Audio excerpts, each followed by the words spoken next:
Përshëndetje të nderuar televizikues, jemi sërish në kuvend, edhe kemi një kuvend pak ndryshe sot.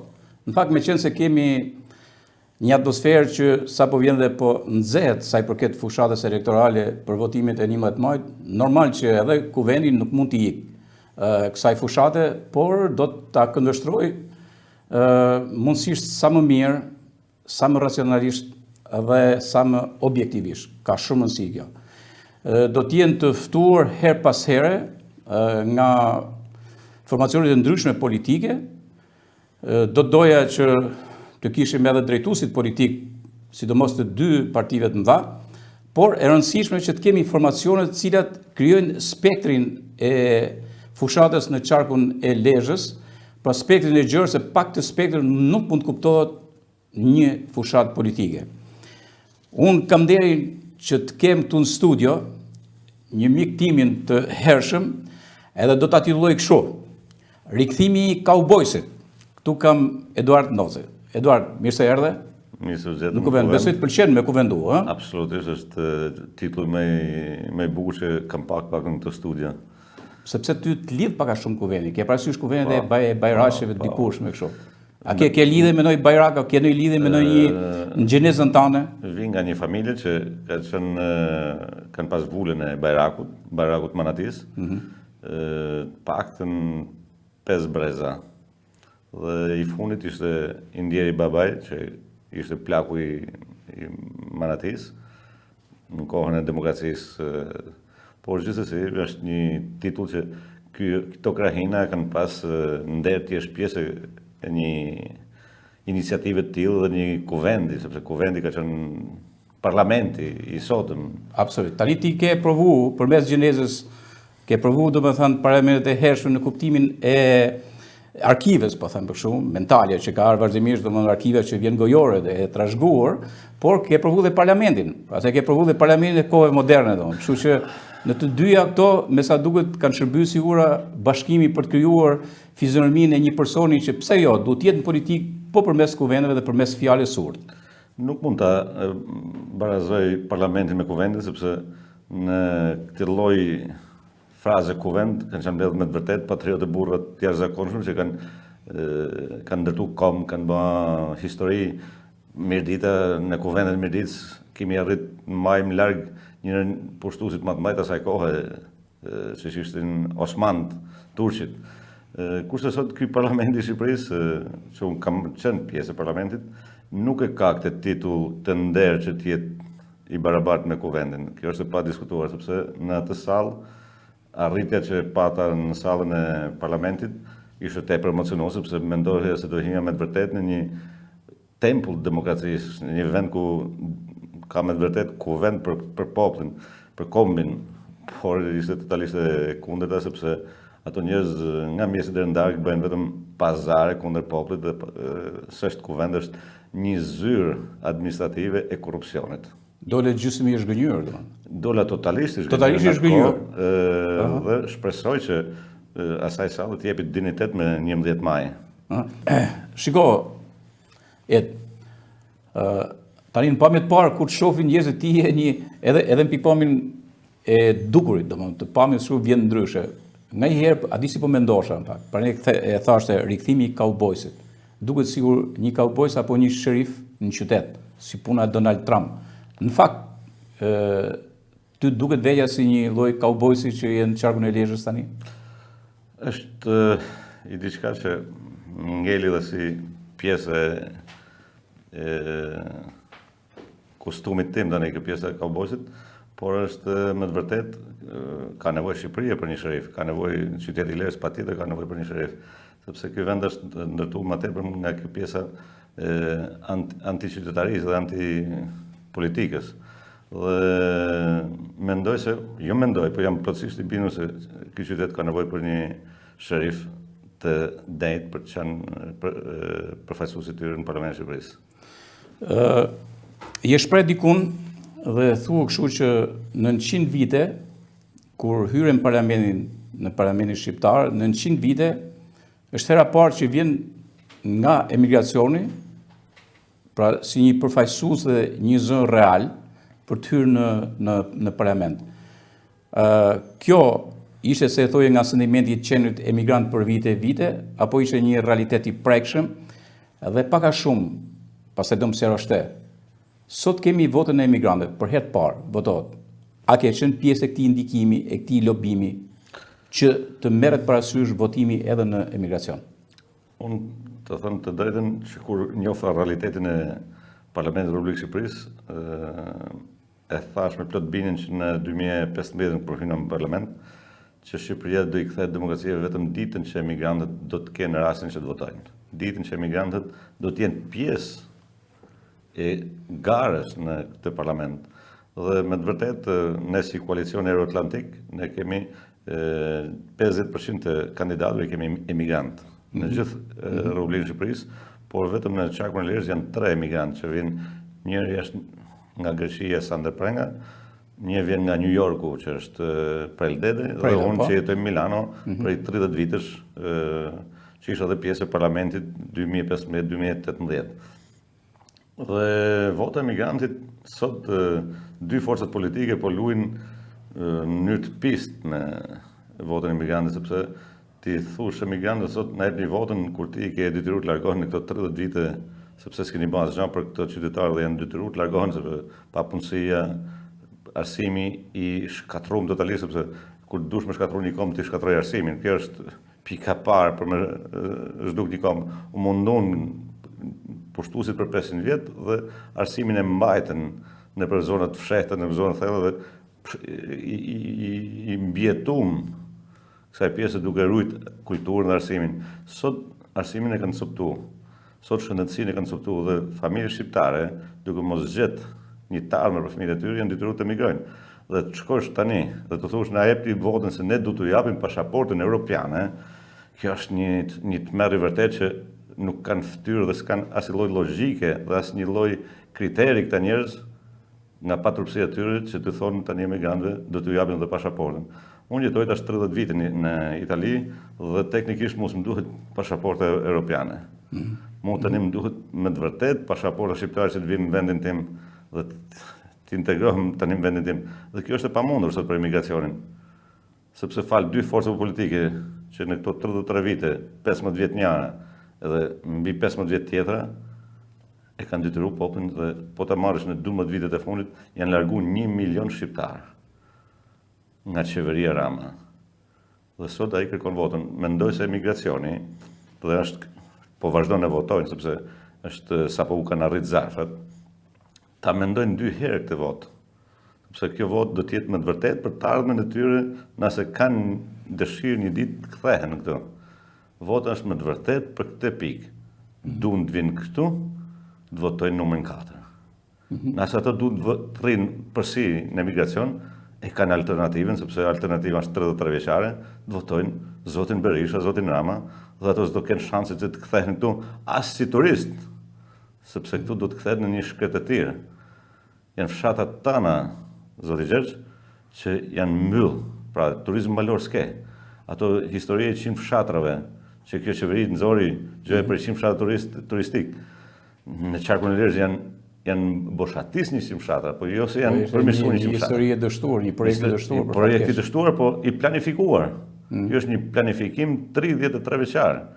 Ja kanë arrit mas miri që këto të largojnë në për zonat të rëndësishme Shqipërisë, zonat malore dhe zonat bregdetare. Dhe tani që po ndodh, po jo japin oligarkëve, po jo japin pasurit kombëtare bizneseve të tyre, minjera, ujësjellsa, hidrocentrale, bregdet, laguna, gjithçka po kalon në dorën e 11 njerëzve që quhen oligark. Okej, shiko, ti je si për marrës vetë. Nëse do ishe oligark në Shqipëri, a duket sikur ka marrë një konotacion pak negativ në pikpamjen e fjalorit, në anën e pejorativit të fjalorit, që përmend, sepse duket sikur është një luftë ndaj biznesit. Apo mendon ti që këtu janë të selektuar dhe shkrijuar më tepër se sa të jetë një model i mirë? Modelin e biznesit që bëjnë këto 11 njerëz mund ta bëjnë gjithkush, sepse po të marrësh paratë e shtetit dhe të hysh në treg për të marrë biznes me paratë e huaja, ti mund ta bësh pa problem, sepse humbjen ti e ke pa llogarishme, sepse s'është pjesë e jotja. Unë jetoj në Milano të Italisë, që në 96-ën. Dhe kam filluar punën ditët e pare, punës time kanë qenë pastrues të një pallati, shkallët e pallatit. Dhe ndër vite arrita që të jem pjesë e biznesit italian dhe sot jam një ndër konkurrentët më të rëndësishëm të Lombardisë. Pra jam i rreshtuar në 11-12 biznesit të Italisë, por e kam totalisht në sakrificë personale. Ekonomia është personale aty, nuk kemi dhurata nga shteti, përkundazi, taksat janë mbi 45% të një faturimi. Pra, atje oligarkia është një frazë që është një gjuar në përlajme duke një gjuar Shqipërinë dhe Rusinë. Pra, ne të pjesë e kemi kopjuar nga Rusia, oligarkinë.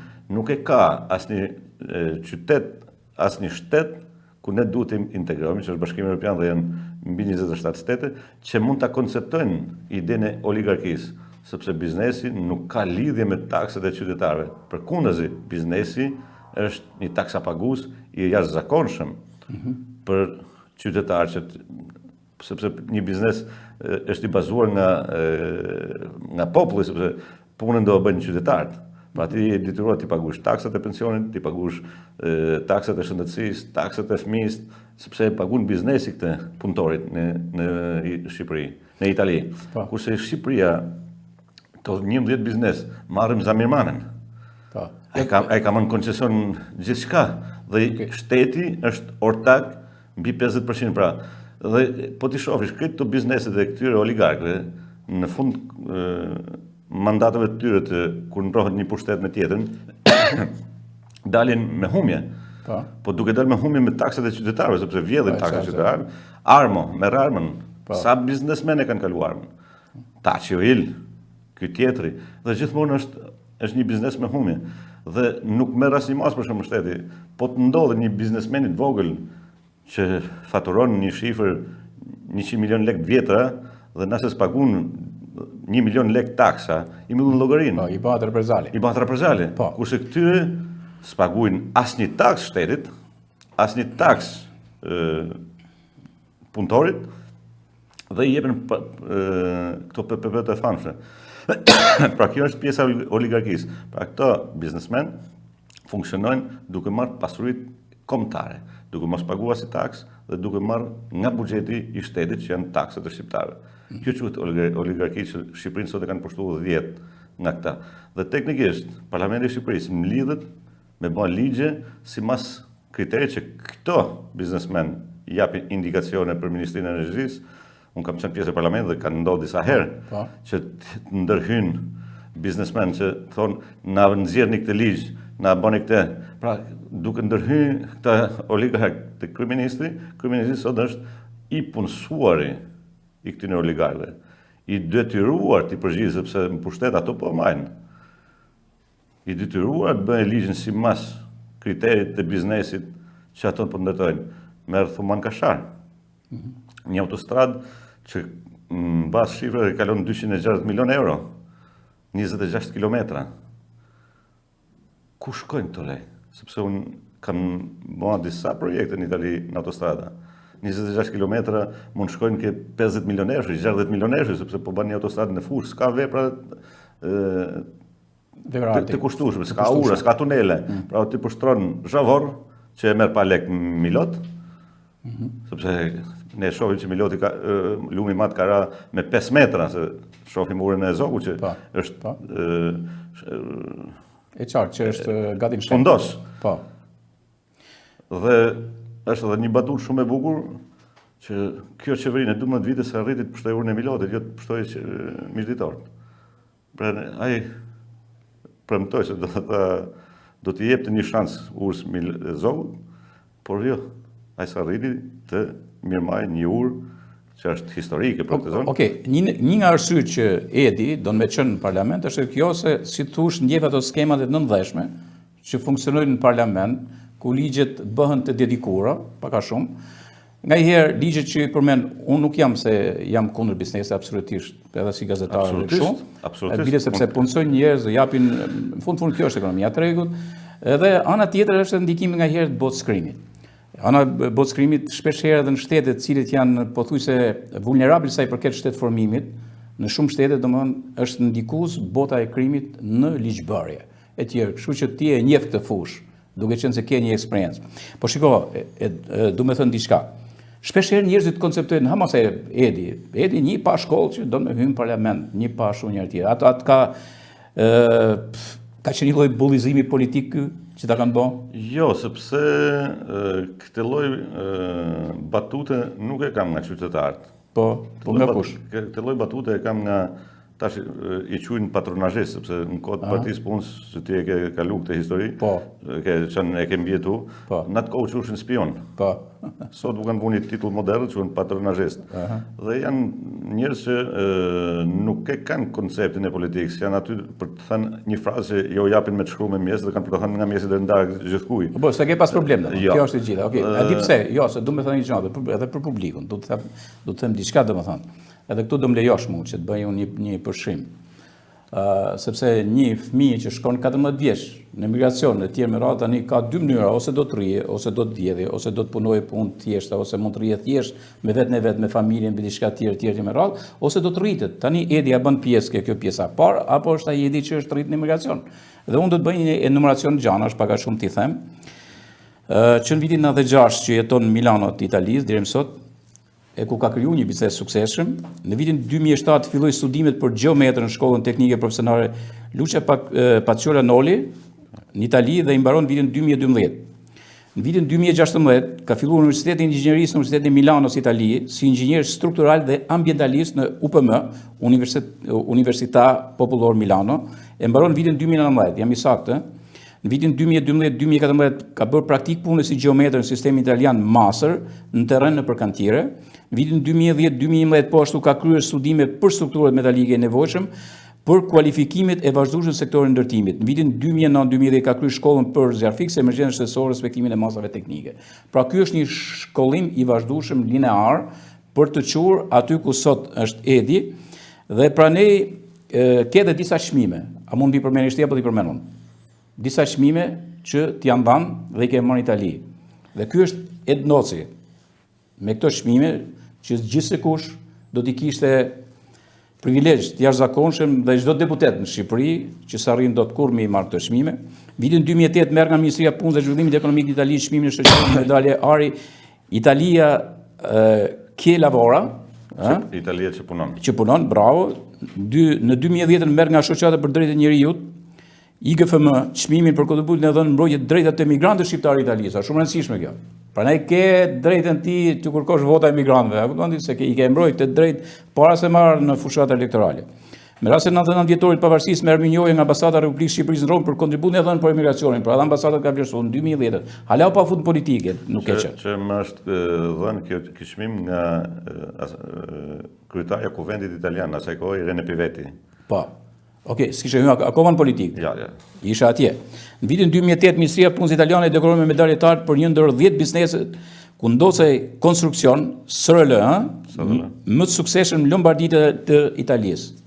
Pra, në 10 sukseset më të suksesshëm. Dhe një ndër projektuesit kryesor të projektit gjigant për selin qendrore për gjithë botën të Unicredit tek Porta Garibaldi në Milano i kryer po nga grupi Noca. Banka Unicredit që është një në 3 bankat më të mëdha të Europës, po është ndërkombëtare në gjithë botën. Dhe selin qendrore ka në Milano Porta Garibaldi. Pra, ky është Edi. Para shumë unë nuk e them për Edas, nuk e them sepse nuk jam përgjithsisht natyrë që i bëj fresk, por unë i bëj fresk punës dhe arritjeve të çdo njeriu. Ka qenë një sakrificë e jashtëzakonshme, Gjergj, sepse, siç e thash, qyteti Milanos është një ndër 5 qytetet më ekonomik të botës. Hyn në 5 Lombardia në tërësi. Gjithë zona e Lombardisë, po. Siç e quajmë ne Qarku. Qarku i Lombardisë është i 5 në planet për zhvillim ekonomik.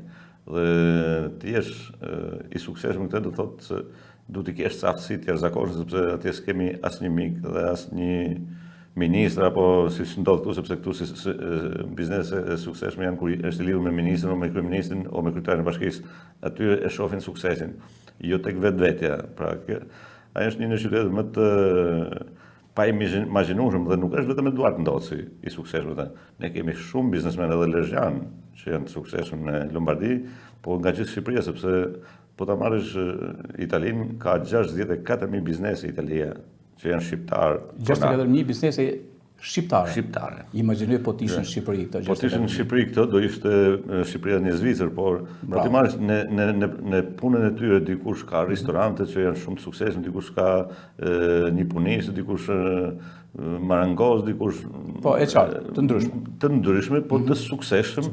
Dhe sot komuniteti italian e ka dorëzuar pjesën e ndërtimit dhe të manufakturës gati në duart të shqiptarëve, se është edhe populli më i besueshëm. Kanë krijuar dhe këtë karakteristikë shqiptarë dhe e kanë këtë karakteristikë, sepse ngaherë ne në punën tonë digjemi dhe pse kemi dhënë fjalën dhe pa një copë letër. Dhe këtë italianët e vlerësojnë në mënyrë të jashtëzakonshme, sepse se ka kush këtë karakteristikë. Kam pasur një mesazh dje nga një italian, kam pasur një mesazh tjetër ku flisi pikërisht për mikpritjen dhe për besën e shqiptarëve në Itali. Shumë interesant dhe kjo. Shumë e rëndësishme. Po përkon sot në bisedë me ty. Pra, shqiptarët janë suksesshëm, pa llogarisë se janë suksesshëm në planet, sepse po të shohësh në vende të ndryshme të botës, kanë spikat njerëz të ndryshëm, qoftë në letërsi, qoftë në art, qoftë në punë, qoftë gjithçka, në arkitekturë, gjithçka tjetër. Okej.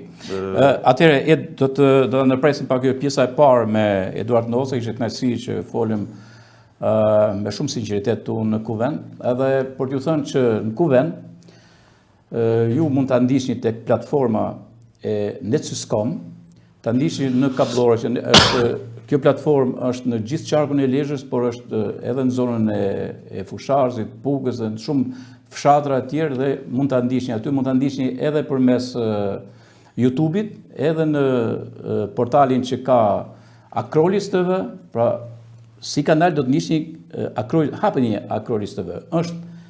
Është në ribër, është duke u bërë, se nuk është e lehtë që të bësh një televizion aq më tepër sot kur rrjetet sociale, portalet e tjera janë në zenithin e tyre, dhe përmes kësaj gjëje duam bëjmë diçka shumë serioze, kështu që mund ta ndiqni aty.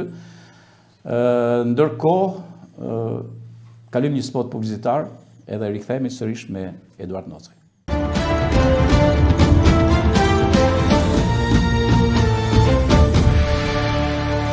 Rikthehemi këtu në studio në Kuvend me zotin Eduard Ndoci, që është kandidat për deputet për partia apo koalicioni Euro-Atlantik. Tani do të flasim për politikë mirëfill.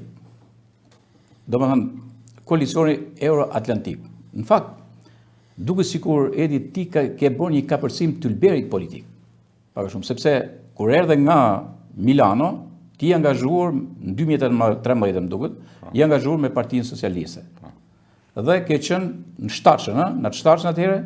Ishte hera parë që vije këtu, në një habitat pa njohur për ty, pra habitatin politik nuk i njihshe. Pse erdhe, edhe çfarë kanë eksperiencat e para të ballafaqimit me qytetarët për fushat politike?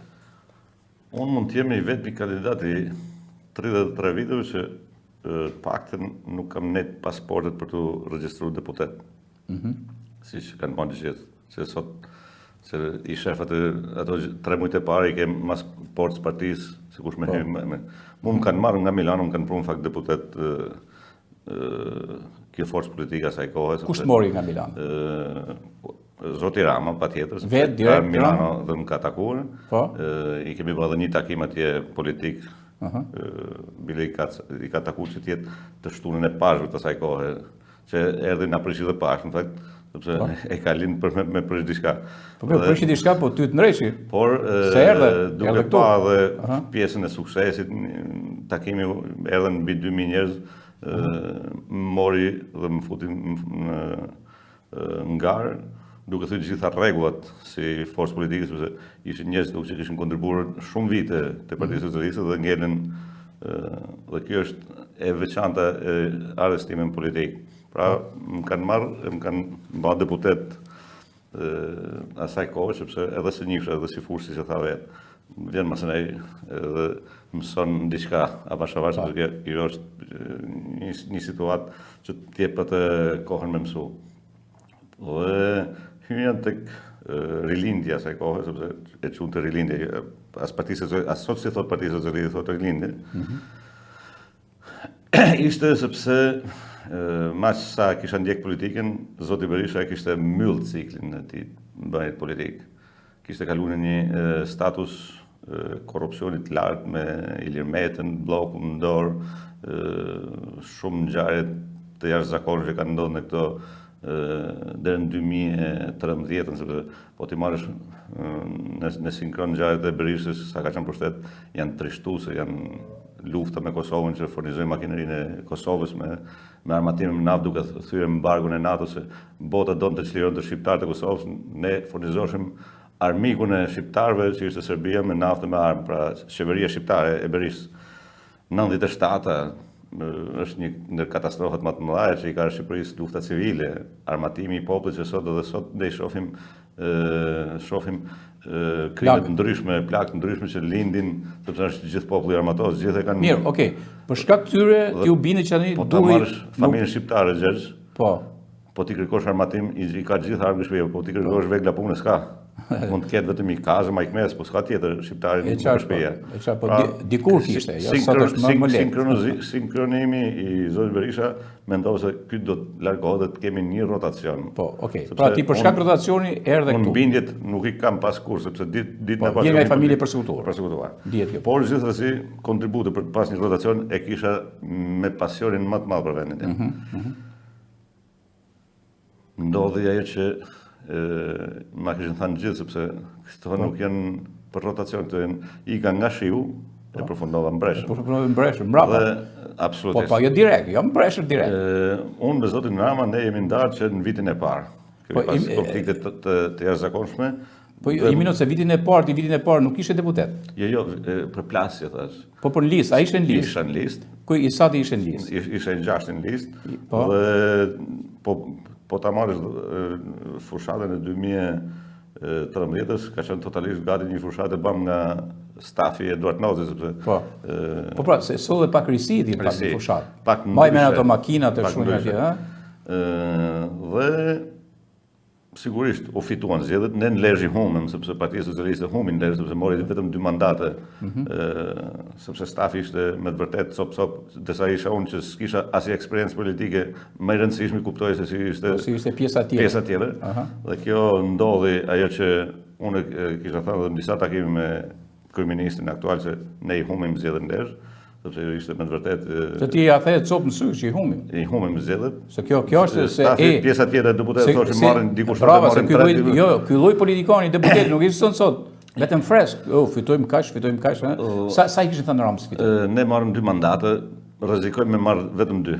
Jo, ti i ke thënë kaq, po ti sa i thosh? Dikush thonte 3, dikush 4, dikush 5, apo ishte e pa konceptueshëm sepse Çarku Lezhë është i djathtë në logjikën e saj.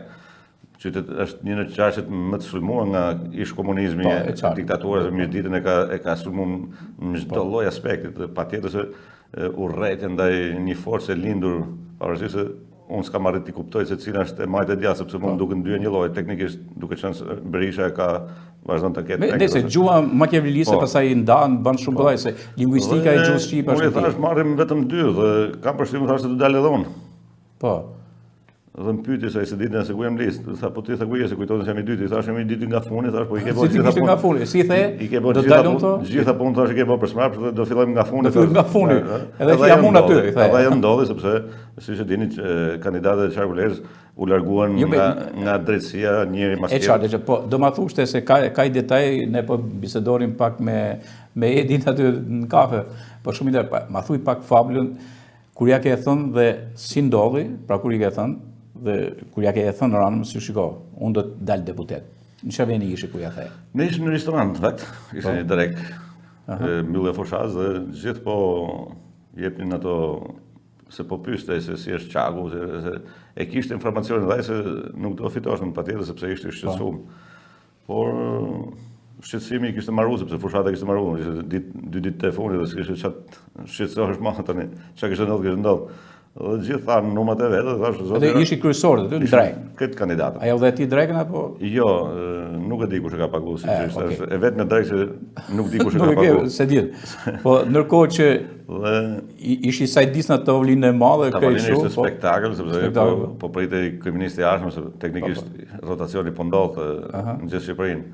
Dhe pyetja ishte se si në gjendje jemi, më thash, ne jemi në gjendje të keqe, thash. Ne marrim vetëm 2 mandate. Sepse duke qenë se Çaku jon ka ca filozofi, jo se jemi kuna gjinisë femërore, sepse mirditori gruan e ka pas gjithmonë shtyllë kryesore të familjes. Po. Sepse të rrisi fëmijët është ne kemi vënë dhe zoj shtëpi, sepse zoja e shtëpisë është pastaj patjetër se burri është i zoti i shtëpisë, pra të ndamë detyrët. Por sa herë shkosh në përfshata të ndryshëm në Natall, në burrë apo për një U grup. pritë mimi ju. Na printe zonja Kolleti. Okej. Pra kjo ishte një ndër frazat që kam përshtypjen ka qenë një ndër pika që Çaku i Mirditës, Çaku i Lezhës, i Lezhës, po më pëlqen ta them ka herë edhe Çaku i Mirditës, sepse teknikisht Mirdita Do ishte mirë se do ishte mirë. në fakt ne të dytë pafuzë vetën time kemi qenë pak ndryshe për reformën territoriale atëherë. Po. Pra, po. Por ne sot jemi në garë me këto dy forca politike, Gjergj. Dhe po ti marrësh të dyja është për ta keq. Po ma çon deri në fund fablin aty. Tani ti si i the aty që unë do të jem deputet. Unë thash do dal thash deputet zoti kryeminist.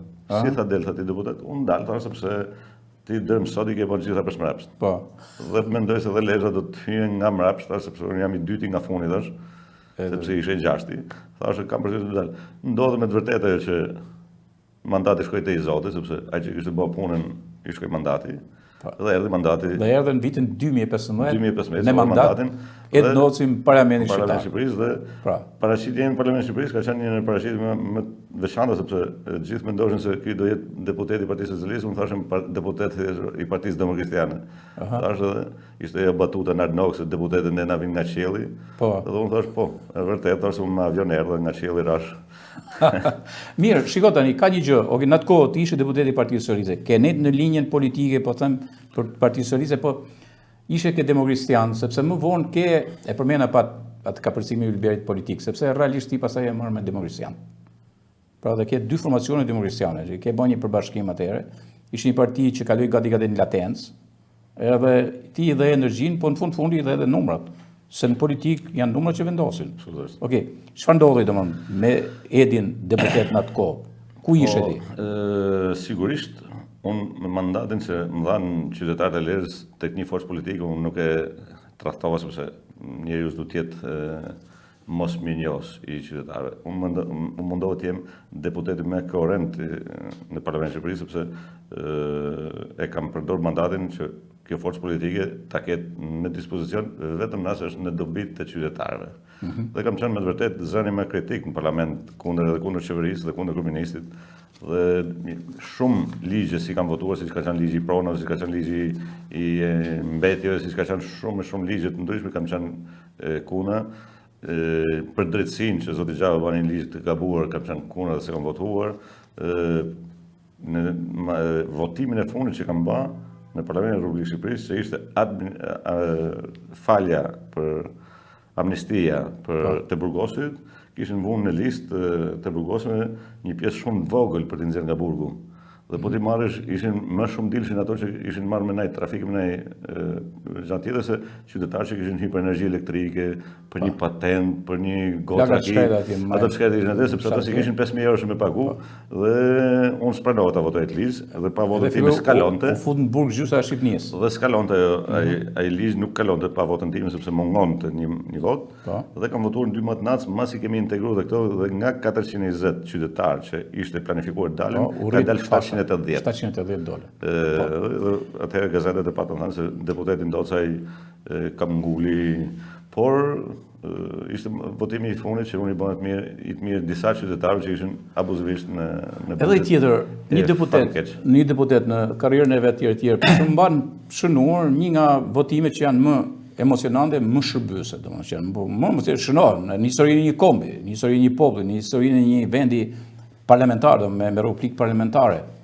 Dhe keni përmend pak që keni votuar për drejtësinë e re. Po. Si është kjo?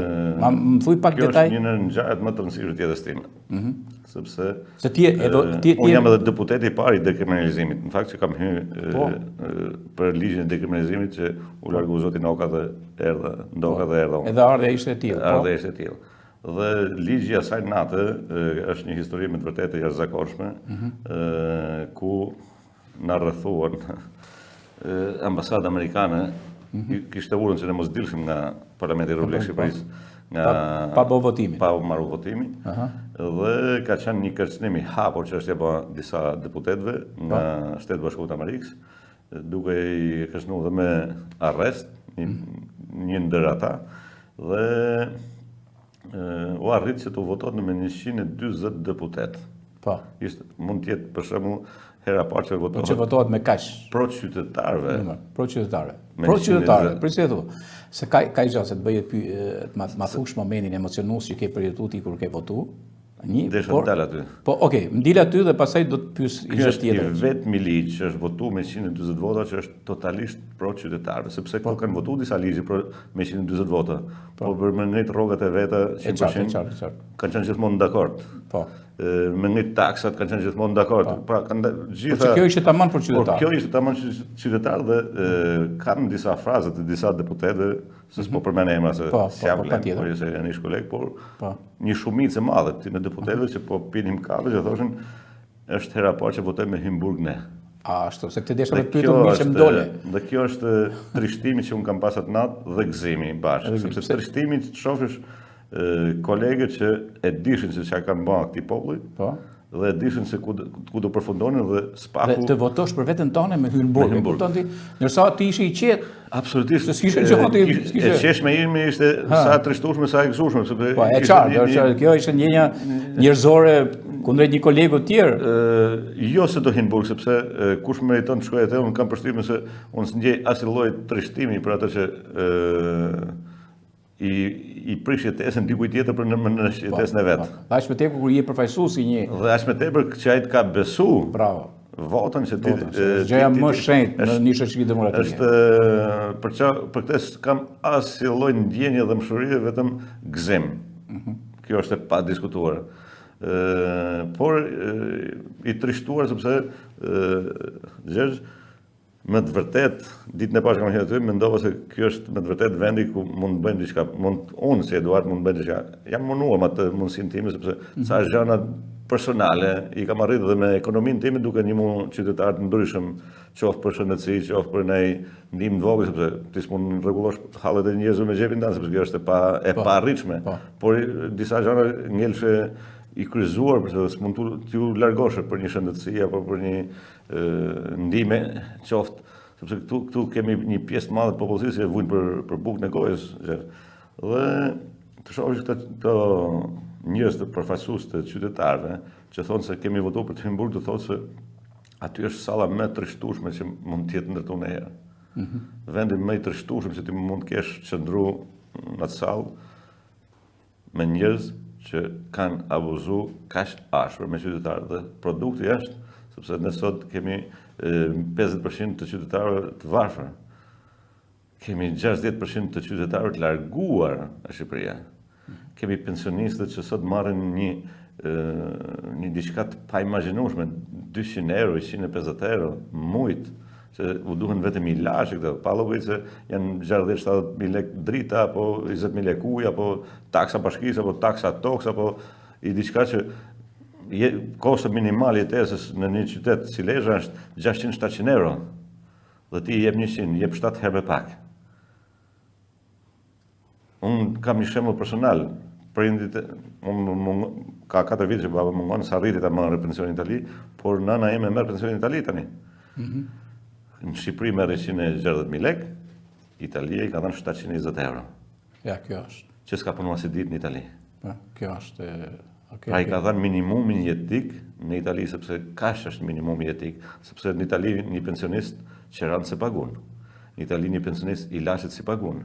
Në Itali një pensionist autobusën se pagun. Në Itali një pensionist kineman se pagun. Pra ai jep 700 euro, që po ta marrësh një kosto generale të një pensionisti bashkë me këtë shpenzim që ka gjatë vitit, ati shkon 1.500 euro, pa ai ka një kosto jetike 1.500 euro, se kaç është kosto jetike një individi në Milano. Kurse këtu jep 100 euro dhe po s'pagoj dritat, ja pret. Okej, Edi, atëherë mësollë këto momente, janë momente që mbase njerëzit nuk e kanë ditë dhe është mirë, nuk e dia i thua jo ti fushat elektorale këto gjëra, kur bën të takimet, por tani të flasim përse zgjodhe Lulzim Bashën. Përse zgjodhe koalicionin Euro-Atlantik. Përse Lulzim Basha erdhi në Milano është në hapjet e para, do të atë zgjodhi Lulzim Basha, në këtë rast në thojë je i përdorur, apo është konscienca jote që po, aty du t'isha. Jemi të sinqert me këtë rrëfim. Absolutisht, dhe jemi sinqert sepse kjo më ka karakterizuar ndër vite në çdo intervistë. Unë zotin Basha kam qenë kritik gjatë 8 viteve të politikës që ka bërë si opozitar, kryetari i opozitës.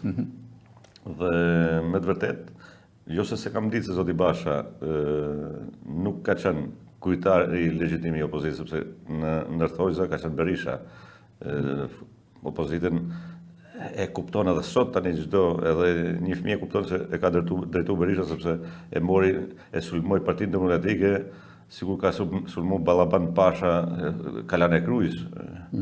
Pra u bën një luftë civile midis një force politike për një vull, sepse e donte me çdo kusht, e donte me çdo, duke shkel edhe kushtetutën një partie, sepse vula merret në bazë një procesi demokratik me mbledhje kryesisë, janë shumë procese që mund emrosh kryetar për s'dyti, se edhe mund të ndodhë kjo. Por nuk e donte ashtu sepse nuk u zgjidhte dot dhe donte ta merrte siç e ka vesh ai, sepse luftën e ka në gjak, është luftarak. Berisha është luftarak. Po të kishte qenë lufta generale i luftës botërore, do të kishte dalë generali më i suksesshëm ose i armik ose i mbrojtës. Pra është njëri që energjinë e ka të jashtëzakonshme për keq. As sa kam konceptuar. Dhe mendoj se është i vetmi politikan që ka arrit ta largojë Berishën nga forca e tij politike, pa pas edhe një dëm fizik, sepse po t'i marrësh në sinkron njerëz që kanë dalë kundër Berish, nuk jetojnë mamani, se çka ka ndodhur me to, mund të jetë spaku që mund të merret, drejtësia po funksionon tani dhe patjetër se do të dalin të reja. Dhe jam i bindur se do të ketë zhvillime të ndryshme për historinë e këtyre që po të kuptoj, është kjo lloj analize që ke bën, që ti pastaj the po. Ky është i pastri në këtë histori. Një ministër i jashtëm që paktën shqiptarët duhet t'ia dinë për nerë, sepse liberalizimi i vizave sigurisht e bën një qeveri, sepse marrëveshjet fundit janë ndërqeveritare. Po është edhe roli i individit. Roli i individit është ministri i jashtëm, pra besimi që ka treguar ky në takimet me ministrat e jashtëm, se në Bashkimin Evropian takimet janë bilateral me ministrat e jashtëm, pra ky ka qenë një ministër i jashtëm i suksesshëm se arriti të bindi 27 shtete që shqiptarët kanë liberalizim vizash. Rruga Komit që Berisha e turmetoni ishte ministri i infrastrukturës, edhe pse ka akuzat ndryshme që mendoj se mbaz akuzave ai ka dalë pa fajshëm, por gjithsesi unë nuk jam as gjykatës as prokuror, por Rruga Komit e ndërton një që merret me administritë të asaj kohe. Ka qenë një kryetar bashkie që paktën për 4 vite sa ishte kryetar bashkie nuk e ka shënë qoftë edhe një shtëpi qytetar të Tiranës. Që ta nxjerrë jashtë. Nuk ka shënë, po nuk zhvilloi dhe bashkia, ma. Ka i zërtu. Edhe shpesh herë u përdor kjo gjumbi i lulit, u bë mitik ky. Jam plotësisht dakord se mund të ketë punu më ngadalë se Erjon Velia, sepse dhe kam përshtypjen se për me punu kështu do ishte më mirë se mos bësh asgjë.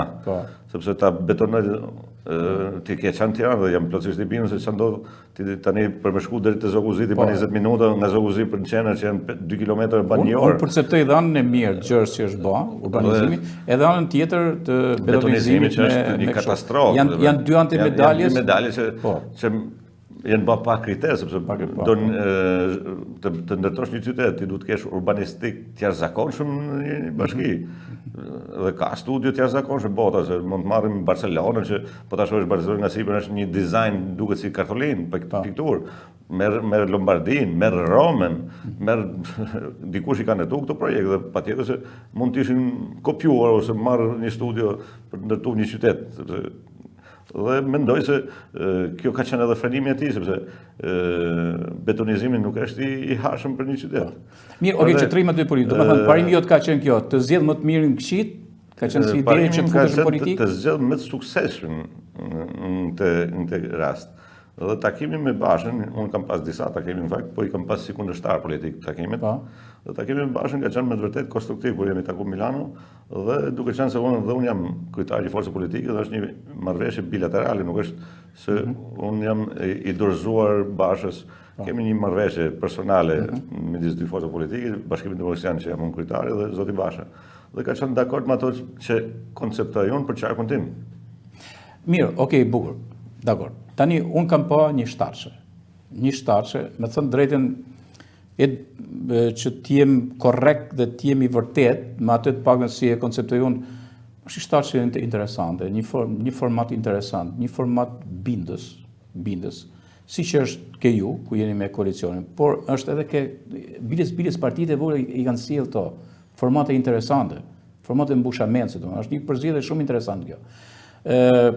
Nuk po du të analizoj këto partitë e mëdha, se besoj dhe unë kam dëshirë që këtu të kemë dhe drejtuesin pasak kohësh, të kemë dhe drejtuesin në politikë të Partisë Demokratike, të përçarkun po ashtu zotin Agron Gjekmarka, siç kam dëshirë që të ishte po këtu edhe zoti Ulsi Manja, ku ne mund të diskutojmë këtë, nuk do të hyjmë sot në analizën e kësaj, sepse si jam këtu, jam për moderim, jo për analizën mund ta bëj gjithë, por nuk po hyj pra për analiza partive të mëdha, por faktikisht to formate që kanë, po thuajse në gjithë qarkun, partitë që po i qym vogla pak a shumë të spektrit politik, janë formate mbushamense. Unë kam pa gjithë profilin e tyre.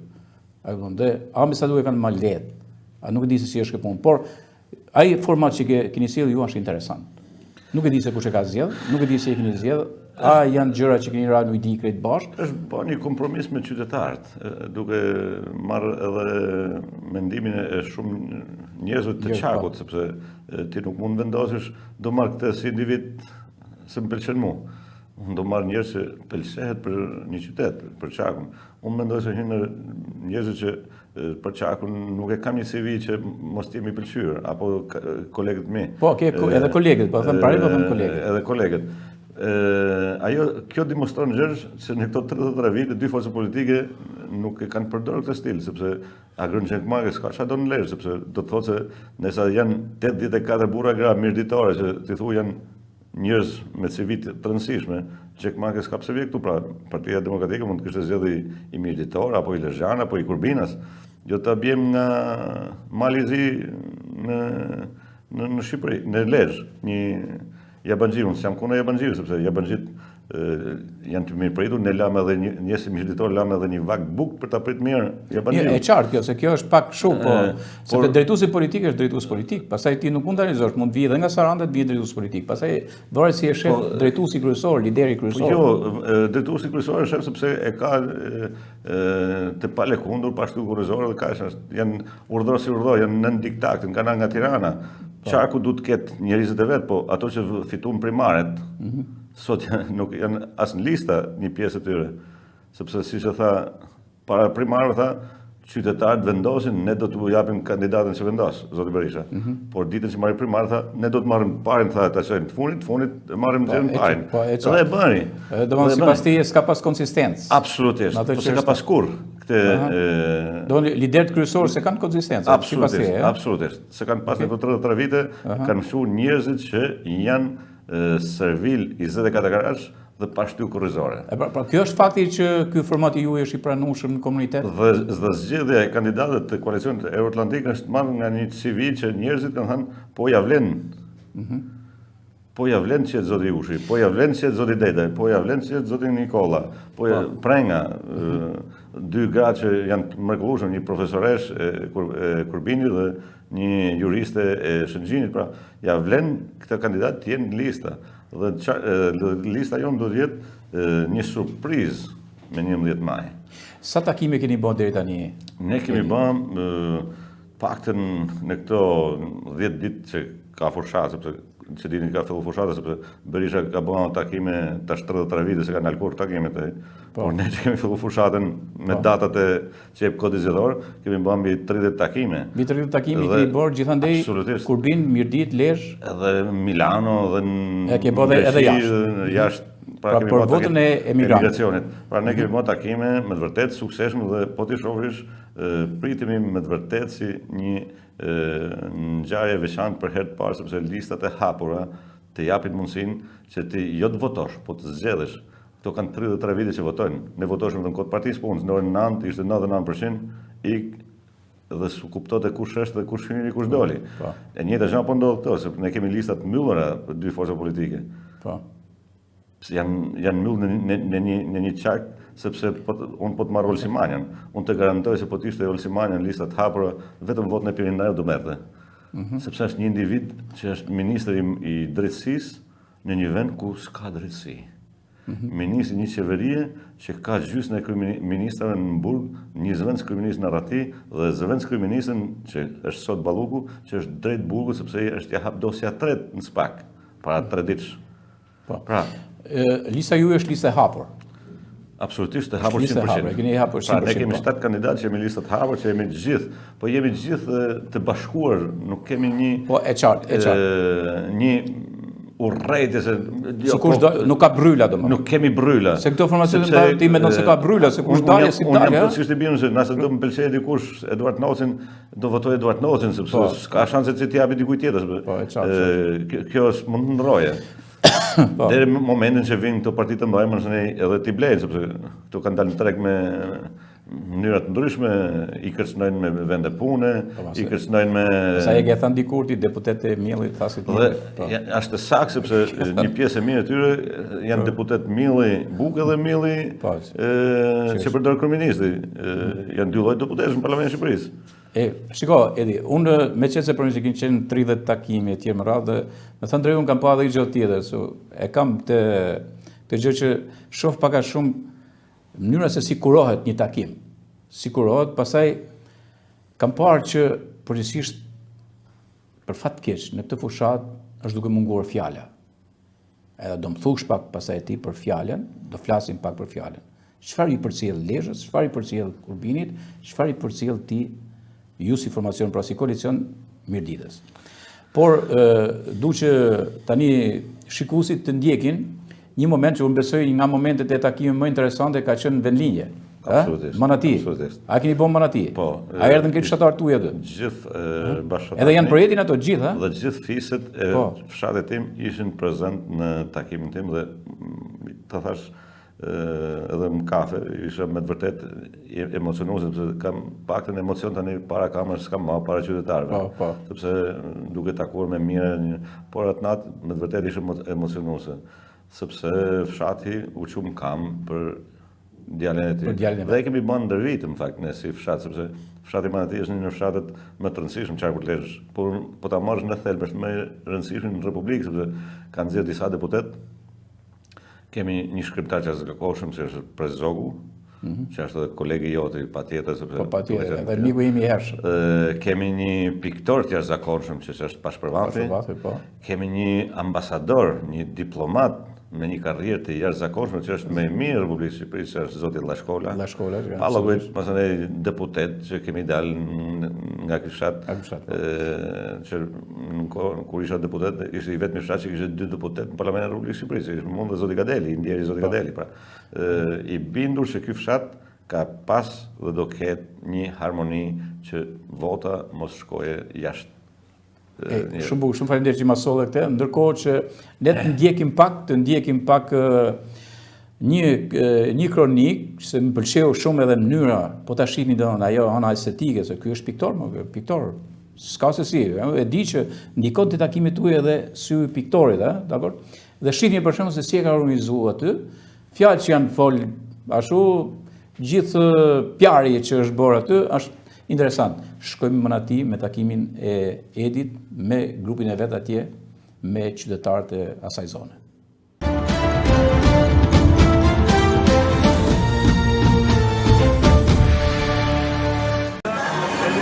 Kandidati për deputet i koalicionit Euroatlantik Eduard Ndocej ka zhvilluar një takim të veçantë me qytetarët në vendlindjen e tij Manati, i shoqëruar nga skuadra e kandidatëve dhe përfaqësues të tjerë të këtij grupimi politik. Ndocej u mirëprit ngrohtësisht nga bashkëshatarët dhe mbështetësit e shumt. Gjatë fjalës së tij ai theksoi rëndësinë e përfaqësimit dinjitos të qytetarëve të Lezhës në kuvend dhe për kushtimin e tij për të çuar përpara një program që përqafon vlerat euroatlantike, zhvillimin ekonomik dhe përmirësimin e infrastrukturës lokale. Sot unë kam këtu gjithë katolikë, sepse kam përfaqësues çdo familje Manatia. Unë mendoj se nga Manatia lindin gjithmonë deputet. Dhe kanë dalë nga kushtet gjithë deputet e kanë. Ne sot kemi përballë dy forca politike. Kemi përballë dy forca sepse kanë dy targa, se teknikisht është një forcë politike. Teknikisht është vetëm një forcë politike që ka lindur në 45-ën. Partia Punë Shqipërisë ndanë dy deg, dy motra të erta. Zoti Berisha, siç e quajnë kryeministri Rama, bufi i knetës, do në vërtetë është e tillë, dhe unë desha ta falenderoj publikisht Zotin Berisha se ma hoqi një loftë me pjesën, po e them, një mund të heshti për papën ishte e jashtëzakonshme se një kryeministër, një president për figurën më të lartë të një institucioni fetar më të lartë përdor një gafë të tillë. Por nuk është e para herë që ai bën gafë, ai ka bën me qindra. Kjo është më e lehtë që i ka bën Shqipërisë, më e lehtë që i ka bën vendit, sepse gafat e tij kanë qenë gjithmonë gjaktese. Kryeministri i Shqipërisë u thot fëmijëve, shkoni më shihni mua nudë. Shofish një mos në nudë, kjo është ai s'u dalë televizor vesh teknikisht sepse ai është i trashëguar vesh sot, por tu thaj fëmijëve, shkojnë të hini në YouTube, do shihni Edi Ramën se gjeni nudo, kjo është ajo që kam rritë sot politika shqiptare. Është njëri më probleme mendore dhe me dokumente si që ka qenë Berisha, sepse është kuru që moshën 20 vjeçare për probleme mendore, por ka arritur një status që ati si bën më problem fjala, si bën më problem ofendimi, sharnë nënat militore, sharnë mbotat militore, sepse ti thush grave militore se keni gjysmë e burrë budallë, kjo është në të vërtetë e pafashur për një kryeministër, për një njeri që mendon marrë pushtetin për vetë katër. Por jam plotësisht i bindur se vota juaj është në të vërtetë me datën 11 maj kundër këtij ndërtyrë. Ky takim shënon një moment kyç në fushatën elektorale të koalicionit Euroatlantik në këtë qark, duke reflektuar jo vetëm lidhjen e fortë kandidatit Eduard Ndocej me komunitetin, por edhe rritjen e besimit të qytetarëve në alternativën që ai përfaqëson.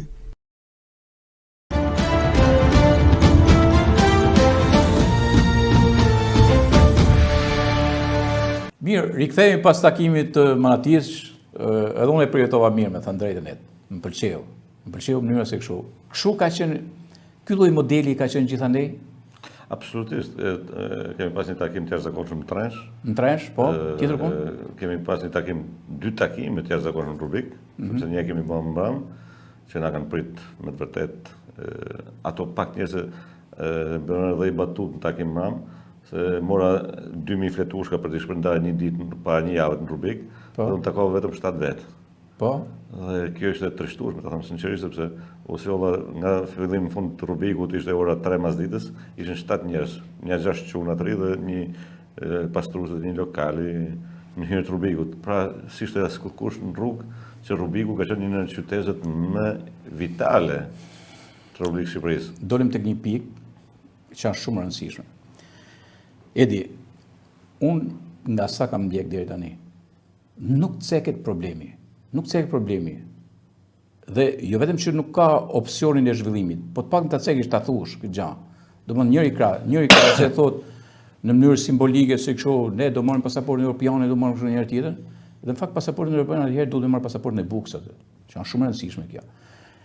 Ju i keni përcjell shqetësimin, keni bërë një analizë të shqetësime, të probleme konkrete që kanë zonat saktuara, dhe a mundesh me mi thënë disa gjëra për gjithë zonat ku keni qenë? Atëherë, në zonat malore të Mirditës herë është problem investitor strategjik, që po investojnë në këto hidrocentralet, duke shkatruar fshatrat tëra, duke heq ujtë e pikshëm apo ujtë e vaditjes. Dhe kjo është problemi i jashtëzakonshëm për zonat e thella. Pa llogojt që është e turshme dhe pa pranueshme zotë Gjergj, që në 2025-ën dy forcat politike të kenë akoma zlogan rrugë, drita dhe ujë. Dhe kjo është diçka e pa koncept sepse është premtuar që 92-shën kjo pjesë dhe do ishin shtrume në rrugë Floriri, tubacione do ishin bërë me tuba të larmë Floriri. Pra ne do të kishim për një zhvillim tjetër, jo të premtosh akoma drita, ujë dhe rrugë. Dhe kjo është ajo që e bën me të vërtet të fushat veçantë, dhe po t'i shohësh dy liderët sepse kanë filluar të vënë epitetet njëri tjetrit. Njëri thot bufi knetës dhe e ka plotësisht drejt sepse është 81 vjeç dhe po t'i shohësh gafat si bën edhe me papën që ma hoqë edhe nofkën time duke përdorur këtë batutën. Batut. Ajo është të mëshme ta thush për Papa Franceskun që mash një po e përdor këtë frazë tashmë është bën virale. Të thush për Papa Franceskun mash një muteshti, kjo është diçka e pa koncept nga një kryeministër, disa herë president dhe pretendon të bëhet kryeministër, dhe kjo është diçka. Apo këtë bufin tjetër, se tani kjo ka qenë bufi knetës, po këty ja kam vënë një nof. Kjo është bufi nudistëve, sepse del s'ka si program për qytetarë, sepse s'ka që tu ofroje ma. Por u thot, do të japim një pashaport dhe ato që kanë vetë për t'i largu, apo ato që kanë hikë për mos të arma, të japish pashaportën në European dhe thot se ti mos hajde ma këtu, rrëja tje. E qartë, futemi i këtë gjërat konkrete. Dhe premtimet i kam në mënyrë idiote, sepse tallet me fëmijë, shkoj shif një video të mia nudo, pra s'ka asë një projekt. Mandati i kaluar ishte me një tapsi, tani ka dalë me pjesën e nudës dhe bufi knetës, ofendime qytetarëve, tal, gjysa Mirdis, do të thotë se gjysa Mirdis janë qyrik. Kam shkuar, kam studiu këtë frazën qyrik, ishte frazë turke, që do të thotë gjysa Mirdis janë budallej. Bisht kafshët, bisht fundi diçkaje. Okej, mirë, kjo është ana vokabulare e politikës që shumë nga herë përdoret për të kriju sensitetin e tjerë, është një mënyrë, domethënë është një mënyrë që faktikisht nuk i shkon vendit tonë kjo, sepse vendi jonë do gjëra konkrete. Prandaj po insistoj prapë, Edi, insistoj prapë te kjo. Gjërat konkrete që janë vendin tu dhe çfarë ju mund të zgjidhni nesër mas nesër je në parlament. Çfarë do t'i afroshe Mirditës, çfarë do t'i afroshe Kurbinit? Në ligjvënie, gjithmonë pas ligjvënie. Ne kemi prezentuar një program me një qeshor. Po. Dhe programi i prek të gjitha situatat, duke filluar nga të përsekutuar politik, që duhet t'i japim statusin siç e meritojnë, siç e kanë statusin ushtarakut, që të kenë një status me ligjë dhe me kushtetues dhe patjetër të ndodhi. Pra ne keni në atë shtatshëm një nga drejtuesin e shoqërisë përsekutuar politik? Ne jemi 4 të përsekutuar. Po ky është drejtues Mirdit. Dhe kemi një kryetar për djegur politik që është Kol Nikola. Kola, po. Dhe po ti marrësh mund në familje përsekutuar, zoti Jushi familje përsekutuar, zoti Pendete familje përsekutuar. Keni premtuar këtë dhe mendoni që kjo do realizohet. Kjo është e realizuar 100% sepse fondet teknikisht ne ka dhënë Bashkimi Evropian disa herë për ta realizuar këtë, po janë vjedhur.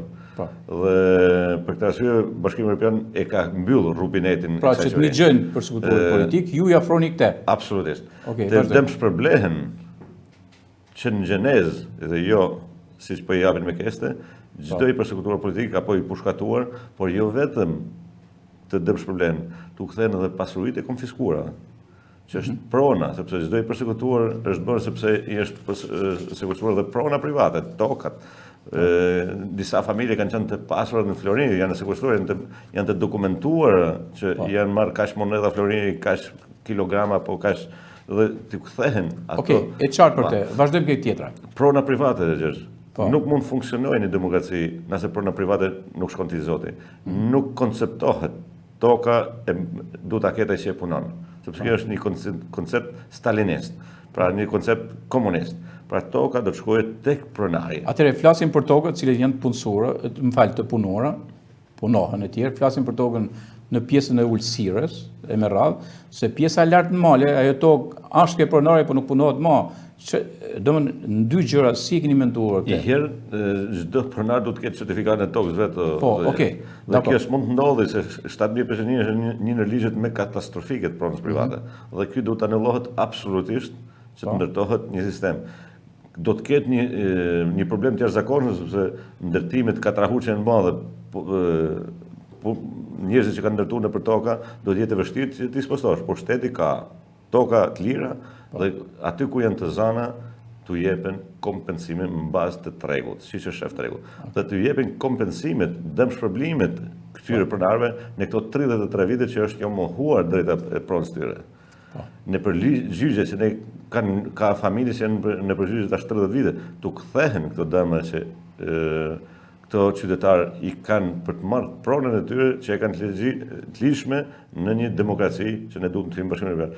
Ne kemi pikë kyçe nga Bashkimi Evropian pronën private, edhe pse ne s'do him kurrë në atë sistemojmë. Leça thotë ky se do him në 2030, se Bashkimi Evropian jo me kot ka thënë se në 2030 do të hap negociata, sepse jo do të him, sepse thotë Bashkimi Evropian nëse fiton prapë zgjedhjet ky.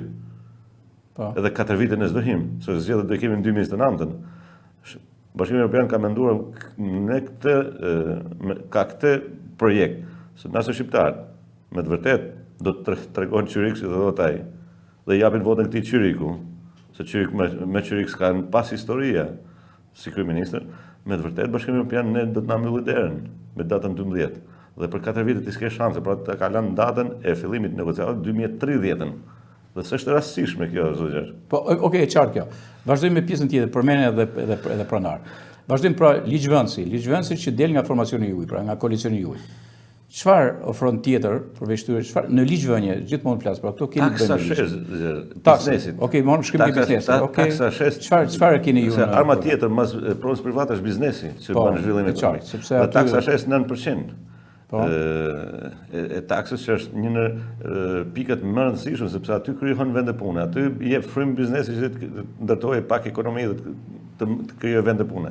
Dhe taksa me zero për biznesit deri në 140 milion lekë të vjetra për çdo biznes që nuk e kalon këtë shifër. Pra do ketë taksë zero. Dhe kjo jep mundësi prapë dhe bizneset vogla që të krijojë një vend pune, sepse po ti marrësh taksën një biznes që faturon 100 milion lekë, ai s'ka si ndërton s'ka si e shton një vend pune.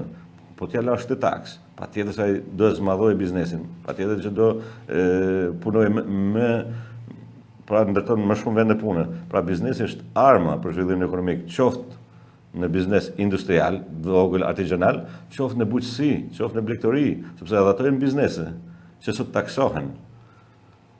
Qoftë në pemtari, sepse edhe ajo është biznes.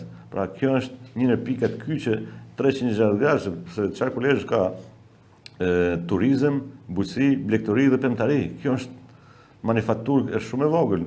Ne s'kemi industri, industrinë e shkatruan në këto 33 vite me sloganin e Berishës të shemim komunizëm deri në fund, prishën fabrikën e letës në Lezhë, ishte dhuratë nga francezët, një në më të mirët se ti e ke përjetuar fabrikën e letës. Prishën fabrikën e ushqimores që ishte tek zona Maskalaz, prishën disa fabrikën gjithë rrugën e Shqipërisë, uzinën e Rubikut, ku ti e din shumë mirë se si ka qenë në uzinat më të rralla në Ballkan, që vetëm kishte nevojë për rinovim dhe jo për shkatrim, dhe jo për ta shitur për skrap. Pra shkatruan gjithçka, se sot Shqipëria ka asnjë industri. Po ne dim shumë mirë se ekonomia një kombi 65%, 70% është industria. 30% është pjesa tjetër, turizmi, blegtoria këto. Pra ne s'kemi sot asnjë industri. Nuk prodhojmë as gozhë në vendin tonë. Dhe kjo është zhvillimi i industrisë, zhvillimi i bujqësisë, zhvillimi i blegtorisë, dhe taksat janë arma. Energji elektrike do të ulet, sepse nuk mund të kesh një energji. Berisha po thotë që do ulet. Nuk mund të kemi. Ne ka dhënë shifrën se deri ne prodhojmë energjinë elektrike me 3 lekë kilovatin. Po ju ç'a do bëni këtu? Ç'a kemi menduar? Deri ku do e çoni? Aty ku jetoj unë ne pagojmë 6 lekë kilovatin. 6 lekë atje ku jeni atje? Ku jetoj në Milano. Sa do ta çoni këtu? Po se këtu është 13 lekë. 13 lekë, okay. Po duhet Berisha thonë do ul ke shtata. Në një standard, ne kemi shembull, ne duhet marrim një standard që të një zhvillim që është Italia, kopjojmë Italinë. Mirë, kam një pyetje konkrete. Në ligjbërje, se flasim gjithmonë për ligjbërje, se ju nuk bani kryetar bashkie, po do jeni ligjvënës. Dakor, ligjvënës për të ndihmuar madje zhvillimin e bashkive aty ku duhet. Ligjvënia po marrim kështu, fjalave janë beneficet, që janë të shfrytëzimit të resurseve natyrore, që shfrytëzohen në mënyrë federale, domethënë pak a shumë. A është menduar që të ketë një raport ndryshe në taksimet federale me taksimet vendore dhe çfarë do bëhet në këtë rast? Absolutisht. Cili është vizioni juaj për këtë? Absolutisht du të kthehen bashkive taksat vendore. Sepse sot kjo qeveri në këto 12 vite e ka përqendruar gjithçka. Se ka për të firmos kryeministri, si të thotë, ku mund vjen thotë leta e firmos pam. Pra ka gjithçka nën kontroll, sot ka krijuar një centralizim si në kohën e Enverit, si në kohën e Stalinit. Pra vetëm kryeministri mund të thojë se sa do të jetë taksimi për mirditën, për lezhën, për këtë. Pra kjo pjesë, siç është për shembull hidrocentralet, minierët e mirditës, që shkojnë 1% qesharake bashkisë. Jo fare qesharake, bilet rend minerale nuk merr fare.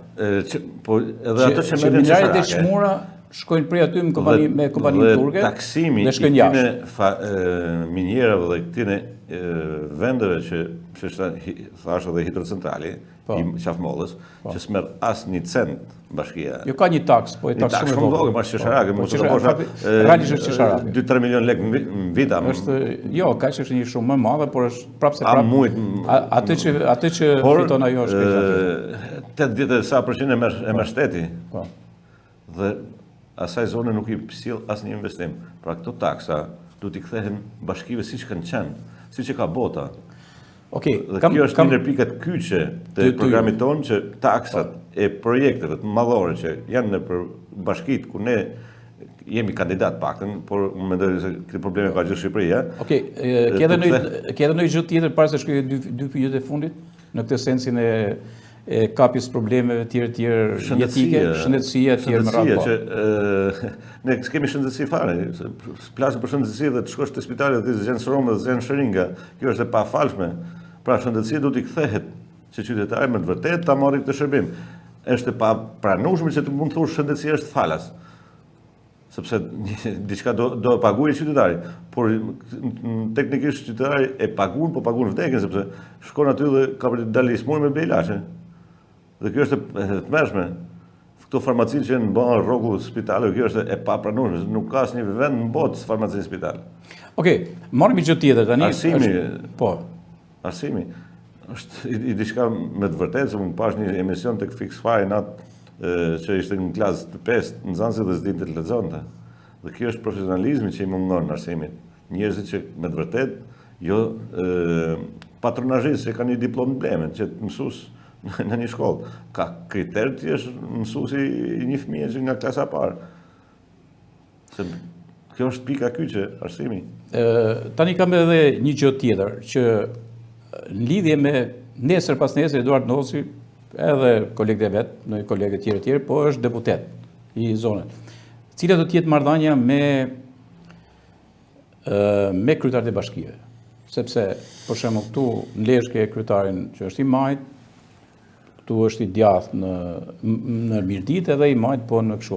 Domethënë cila është marrëdhënia e deputeti që mendoni ju? A do të jetë marrëdhënie e një lufte politike e tjerë, stërkamsha, bryla etj, apo një format ndryshe? Kur them një format ndryshe, unë du të sjell një shembull, edhe nga përvoja ime gazaresk, që në kohën kur po bëhej rruga Kombit, ka funksionuar një lobim, ka qenë shumë i rëndësishëm ai lobim. Lobimi i deputetëve të zonës Mirditës, ku ka qenë Pranshi, Ndralegis e tjerë më radhë, përkoj pasaj edhe me atë që realisht ishte edhe projekcioni i kryeministit asaj kohe Sali Berisha për rrugën e Kombit. Dhe e kam parë si një nga gjërat më konstruktive që ka ndodhur në politikën e kësaj zone. Në këtë koncept, si e mendon ti se du të funksionojë deputeti që del nga këto votime nesër pas nesër? Absolutisht, në luftën politike do kemi deri me datën 11. Po. Sepse lufta politike nuk është 4 vite.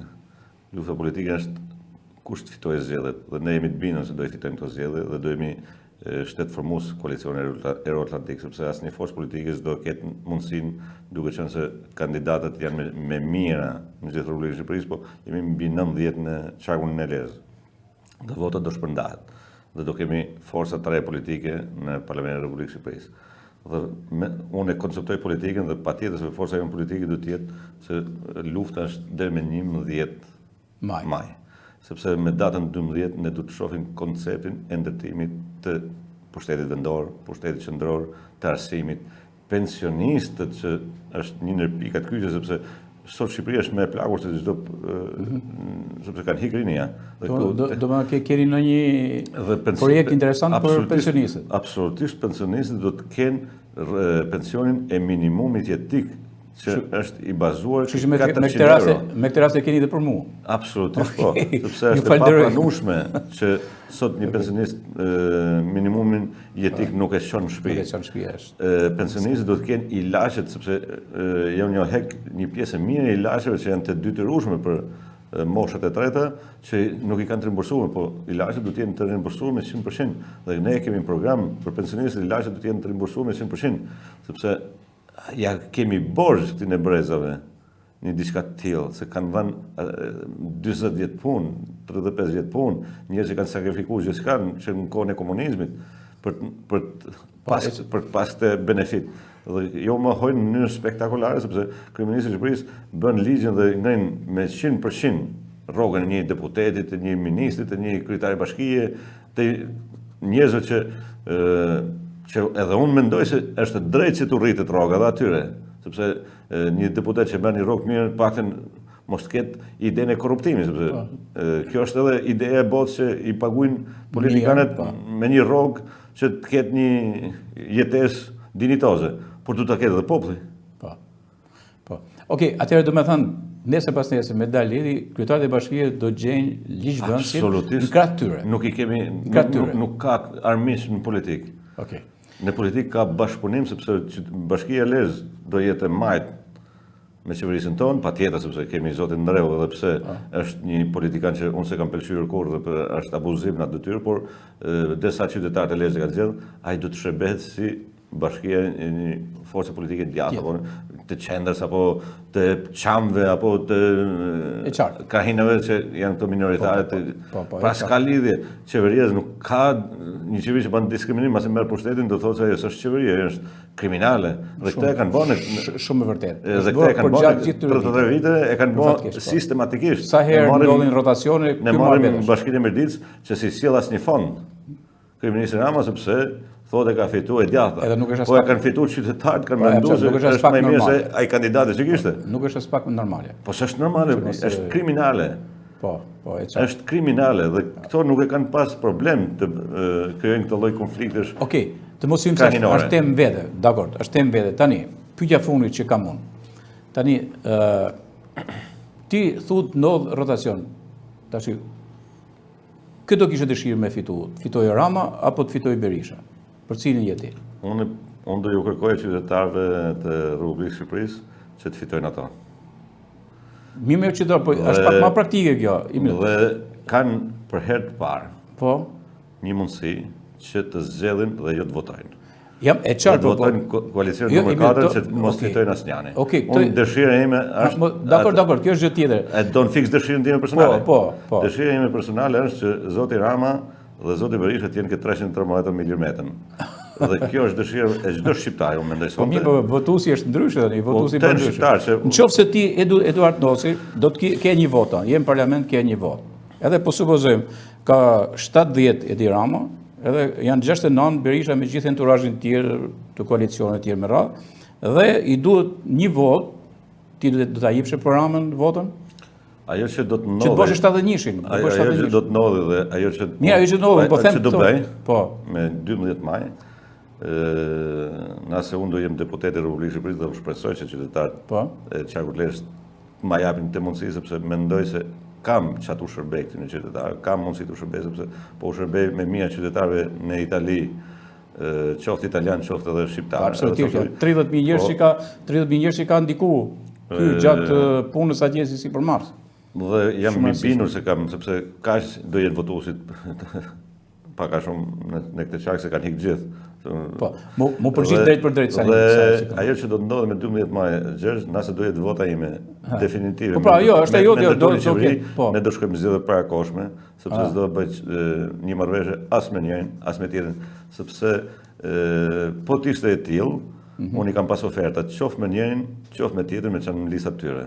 Atëherë ti mendon që, po them, formacionet që janë formacionet e vogla, po them, partitë që nuk janë dy partitë e mëdha, ti mendon që do të jenë influente në këto zgjedhje për të krijuar në parlament dhe për të krijuar qeverinë? Që jam I bindur që as Rama dhe as Berisha nuk do I fitojnë këto zgjedhje. Unë kam bindjen plotësisht sepse takimet që kam marrë dhe po të garantoj se kam taku me mijëra qytetarë që e kanë një alergji patologjike ndaj këtyre dy figurave. Patjetër se ne kemi militant, patjetër se këto I kanë ndërtu një historik politik, sepse militantizmin në Shqipëri e kemi bërë si profesion, servilizmin dhe militantizmin. Por një pjesë mirë e demokratëve që thotë unë jam I djallë dhe kam votu gjithmonë djallës, tani e kanë kuptuar se votosh aty ku të kanë rrejt me 30 vite është pa falshme, sepse një pjesë mirë e tyre kanë me të vetëm, ose të votojsh majtas një individ që tallet, thot qyrykët, thot gjëra më të ndryshme, por s'ka ofruar asgjë për 12 vite, thot më jep edhe një mandat tjetër, thot se do të japi pasaport që mos vish më këtu, kjo është e pafalshme. Pra unë mendoj se qytetarët e qarkut lërë sidomos, por unë mendoj në rang kombëtar dhe por na presim me një entuziazëm të jashtëzakonshëm. Unë mendoj se këtë rrallë, këto dy forca politike do të zhduken nga qarkullimi, sepse duke mos fituar dot. Këto janë det degratimit. Zoti Berisha janë zgjedhjet e fundit për Berishën, sepse nuk e lën as mosha më që të ketë një sukses më tepër. Pa llogarit që shkatrimi I PD-s në mënyrë spektakolare. Zoti Rama është drejt burgut, se Berisha ndoshta e fal mosha për mos në burg, por dëshira ime është që ta shoh, sepse I panderu është në SPAK. Dhe mos u gabosha sot e ka pas prezantohet në SPAK, nëse nuk gabohem datë.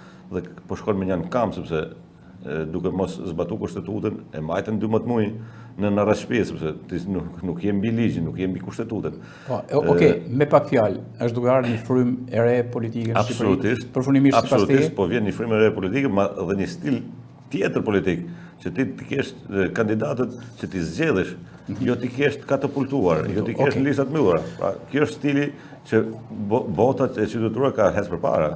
Okej, unë të falenderoj Eduard Nocaj, ishim këtu me Eduardin, rikthimi I kaubojsit. Në politikë akoma, në politikën aktive, rikthimi I kaubojsit këtu në kuvend. Të falenderoj shumë edhe një herë. Ndërkohë, siç kam mbyll dhe emisionin e parë, më pëlqen që të përzjedh nga një ekstrat social, psikosociale.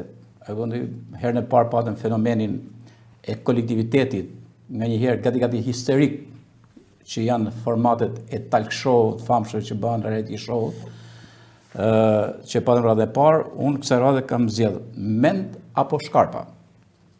Fishta, ndërsa tirat e veta, është një fjalim I mbajtur në 28 nëntor 1992 me studentën në Padova nga Adze Flumi.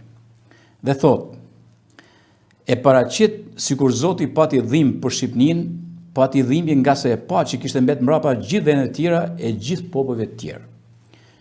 Edhe Zoti I tha shënkollit, merre një bark plot me mend e shko e shiti në Shqipëni, sa ata njerëz kanë nevojë për mend.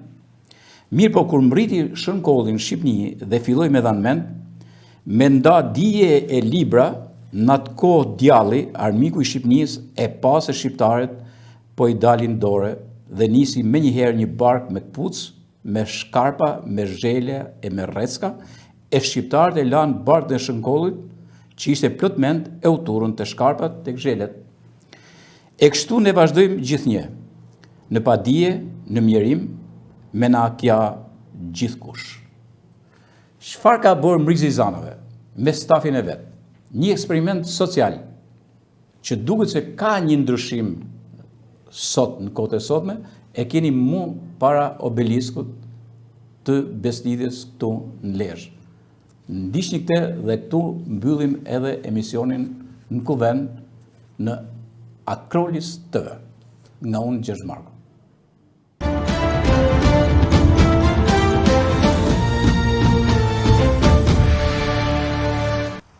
Para 100 viteve, a Gjergj Fishta ka thanë, në Shëngjin kanë ardhur 2 varka, një me mend e një me shkarpa. Tanë shqiptarët janë mbledh kuvend, do na shkarpa, s'do na mend. Sot këtu ne po zhvillojmë një eksperiment social ku do ofrojmë falas, libra dhe këpucë. Ja të shohim se si vazhdon kjo shprehje tjetë. Librin dhe këpucë duhesh me zgjidh njënën.